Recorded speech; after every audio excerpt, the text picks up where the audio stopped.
नमस्कार दोस्तों, आज आपके लिए बहुत ही प्यारा सा कन्यादान गीत लाई हूँ।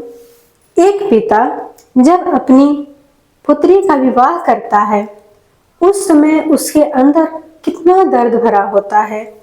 अपनी पुत्री के लिए कितनी चिंता होती है। आइए इस गीत के माध्यम से सुनते हैं, जो आप लोगों को बहुत पसंद आएगा। यदि चैनल पर पहली बार आए हैं तो चैनल को सब्सक्राइब करना नहीं भूलिएगा, लाइक करिए और शेयर करिए। तो आइए चलते हैं अपने संगीत की ओर।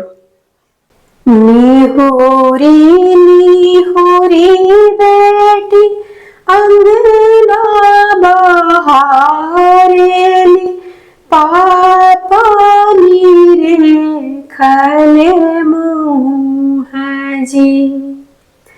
निहोरी निहोरी बेटी अंगना बहारेली, पापा नीरे खले मुँह जी।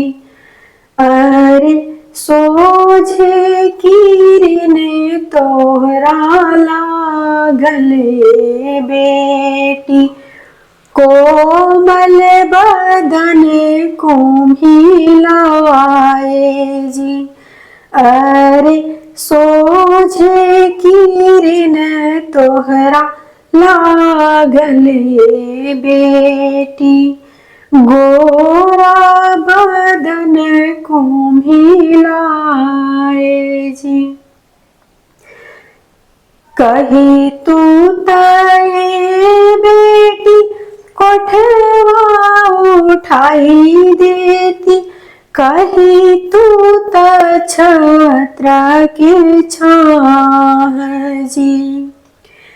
कही तू तये बेटी कोठवा उठाई देती, कही तू त छत्र के छाह जी। अरे सोझे किरण तोहरा लागले बेटी, नाजुक बदन कुम्हिलाए जी। अरे सोझे किरण तोहरा लागले बेटी, गोरा बदन कुम्हिलाए जी। काहे के बाबा कोठवा उठाई देबा, काहे के छत्र के छाह जी। काहे के बाबा कोठवा उठाई देबा, काहे के छत्र के छाह जी। अरे होते बराते बाबा बोली है कोयलिया, लगबो सुंदर बर के साथ जी। अरे भोरे बिनु सर बाबा बोली है कोयलिया, लगबो सुंदर बर के साथ जी। खोरवा ही खोरवा बेटी दूधवा पियवली, पुतवा से अधिक दुलार। खोरवा ही खोरवा बेटी दूधवा पियवली, पुतवा से अधिक दुलार जी।